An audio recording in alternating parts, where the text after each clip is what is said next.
Во нашата редовна рубрика Мој психолог, денеска разговараме со Марија Конеска, психолог-психотерапевт, на тема односот родител-наставник.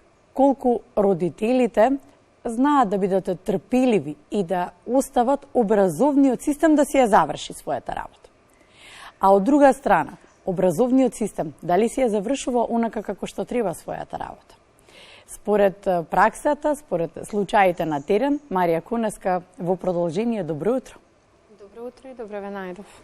Ако зборуваме за образовниот систем, прво нешто што родителите виднаш ќе ви речат е тоа дека е размишен образовниот систем, дека треба многу интервенции и си земаат за право тие да ги направат тие интервенции, тие всушност да кажат како треба наставниците да си ја работат својата работа. Но имаме ситуации во кои што наставниците безпрекорно си ја работат својата работа. А имаме ситуации кога потврлаат. Како судија од страна, најтешко веројатно, колку родителите се мешаат во образовниот систем и колку се земаат за право и за кои нешта најчесто да се мешаат во работата на наставниците. Така. Во однос на мешањето родител-наставник во работата на наставникот постоело од секогаш, но не е толку многу како последниве 5 до 10 години. Последниве 5 до 10 години притисоците од страна на, можам да ги наречам тие мешања притисоци од страна на родителите станаа се почести и излегуваат границите каде што укажуваат на воспитно-образовниот процес и кадар како да си работи својата работа. Туку навлегуваат многу подлабоко до притисок за нешто што не е во ред да се направи. Многу поврзуваат со квалитетот на извршување на својата работа како наставник, само со цел да си го извадат своето дете. Притисоците се многу големи последниве години и најчесто се во насока на тоа да си го извадат своето дете, да се борат за одлични оцени. Делат интервенираат за да му ја подобрат оцената? Оцената, да. Интервенираат. Не, вршат притисок и самите родители не се доволно, мислам, доста се свесни што прават, но сето тоа го прават за да им заврши нивното дете без разлика. Дали со труд или без труд, дали со знаење ќе излезе или без знаење. Често и се извинувам, ве прекинувам под изговор дека ќе му треба овој одличен успех за понатаму, за запишување во средно и така натаму, нели? Да. И мислат дека е оправдано со тој изговор дека тој притисок е дозволен. Да, притисокот преминува граници со оглед на тоа дека се бара многу повеќе, без да се процени што е она што нивното дете го знае и што е она што треба да го знае во иднина. Притисокот е стави му ја оцената, 2 оцени плюс, 3 оцени плюс, да земе стипендија, да фати просек за во средно, но не се запрашуваат колку нивното дете тоа го заслужува и колку тоа го повредува наставникот, колку навлегува во она што наставникот треба да си ја заврши работата или по закон треба да ја направи. А какви најчесто притисоци постаат? Еве, оцените ги споминавме како први. Така. Притисоци, мешање да речем. Има многу притисоци, најчесто се притисоците за да се качи некоја оцена плюс и за да се добие стипендија. Најчесто родителите реагираат во однос на тоа, преку многу лица, трети, четврти. Па и директно.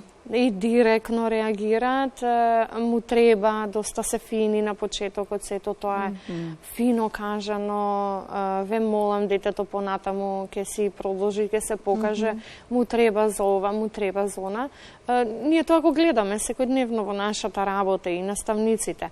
Од друга страна, постојат и притисоци во однос на начинот на кој наставниците си ја вршат својата работа или начинот на кој е организирана работата во воспитно-образовниот процес, начинот на кој се реализира наставата.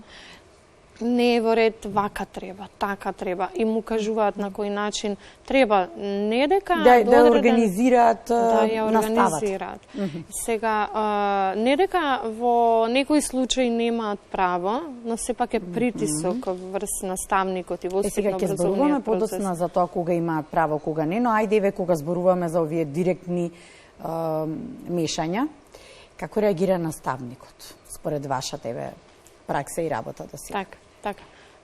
Наставникот се доживува пред се помалку почитуван како просветен работник, дека не си врши доволно добро својата работа.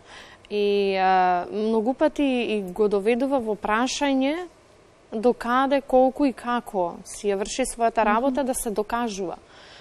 Се доведува до ситуација да се докажува не само пред родителите, кои голем дел не знаат како треба, туку само да си завршат работата за своето дете, дали била правилна или не. Туку многу пати не ни знаат како воопшто функционира воспитно-образовниот процес и како воопшто треба оцената да се пише, наставата да се држи и како сето тоа функционира, како треба да ги воспитат и образуваат нивните деца, што треба нивните деца да добијат.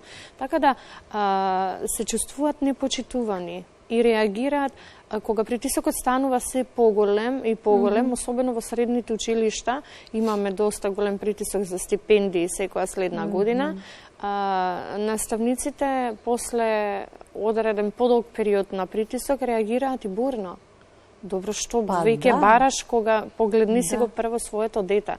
Утре твоето дете ќе биде многу поинакво од сега, многу полошо. Не му правиме ние услуга на детето. Ниту родителот, ниту воспитно-образовниот процес. Многу е лесно да седнеш да пишеш оцената погоре, но никогаш нема да направиш нешто подобро за ученикот, што е многу поголема работа. И ученикот ќе стане доста поагресивен према наставникот и нема никогаш да го почитува. Тука веќе се губи квалитетот и улогата на наставникот во воспитно-образовниот процес. Но реалноста пак, за жал, за ваквите ситуации, ќе кажат оние кои што не гледаат сега, па затоа патат оние деца кои што немаат некои родители кои што сакаат да се изборат повеќе за нив, а тие се квалитетни.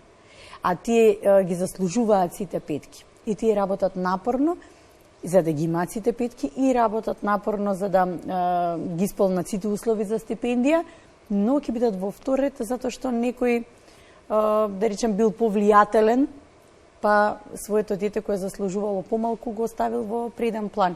Реалноста во општеството, она што се случува е тоа. Да, за жал, бидејќи не се ни почитуваат голем дел од законите и непочитувањето е многу пошироко од она што треба да биде. За жал е така. Ретко има случаи, како што ги кажавте, да се прескокнат или да се поназад тие деца. Револтата е каде што се на исто ниво со дечиња кои не заслужуваат, например, да земат стипендија, а земаат на исто ниво кај нив. И тука револтот станува поголем кај родителите. Децата и така, веќе во средно, во подоцнежните години, може тоа да го видат. Битно им е да земат стипендија. Ама од друга страна, има и други случаи, каде што проблем и редовноста не е само успехот. Некој не е редовен, па ќе си ја заврши годината, ја што сум редовен, сепак имам на свидетелство изостаноци реални, реални, ама ги имам. И тоа така понатаму во животот продолжува потоа и на работното место и за се во животот што ќе се испречи. Едноставно тие се некои особини кои родителот не сакајќи му ги втемилува на детето како правилен начин на избор, што е погрешно. Како вредности од најмали нозе. Ако сме ги научиле сите децата која е вредноста на воспитно-образовниот процес и дека таму ги испраќаме не само да се образуваат, туку и да се воспитаат и дека тоа е место каде што треба да се почитува наставникот, така и нас таа улога на наставникот е навистина на пониско ниво и изгубена, за жал, многу за жал, и затоа и се изреволтирани наставниците и не успева да си ја бркаат својата работа на начин како што треба.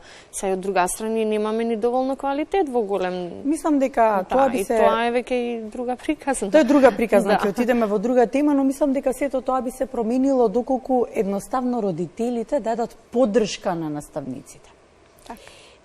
Им дадат ветер во грб, тие ќе можат да бидат послободни да си ја работат својата работа. Онака најдобро како што знаат. И во контекст на ова прашањето е каква треба да биде соработката, каков треба да биде односот помеѓу родителот и наставникот. Така.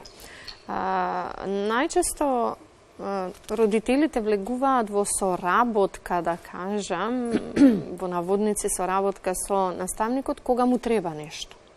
А од друга страна веќе имаме и правилници, и пропишани и закони колку треба, до каде треба и зашто се треба и може родителот да биде дел од воспитно-образовниот процес и да биде во огромна соработка со наставникот.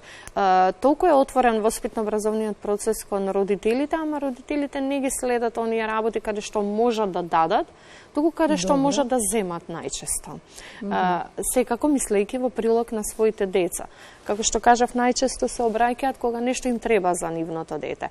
А можат да се обраќаат во секој момент, дури да помогнат. Всушност да превенираат. Да превенираат, можат да се вложат со едукација, можат да се вложат во Советот на родители, тие се дел од Советот на родители.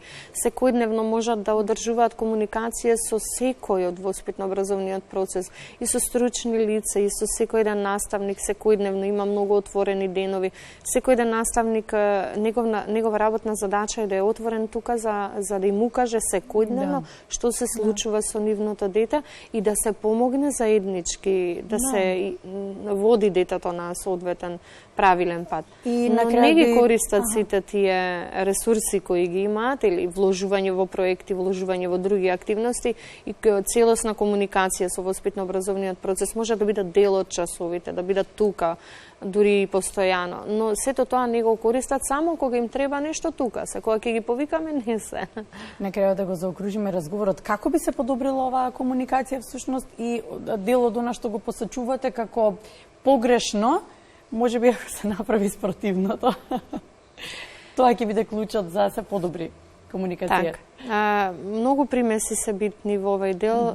Не може со една работа и не може само да кажеме почнете да ги почитувате воспитно-образовните работници, бидејќи тие ви го растат и воспитуваат вашето дете. Тоа е еден дел, но треба дополнителна доедукација на родителите, која е важноста на образовниот процес. Од друга страна, растењето на детето со една таква вредност за воспитно-образовниот работник, дека е битен во нивниот живот.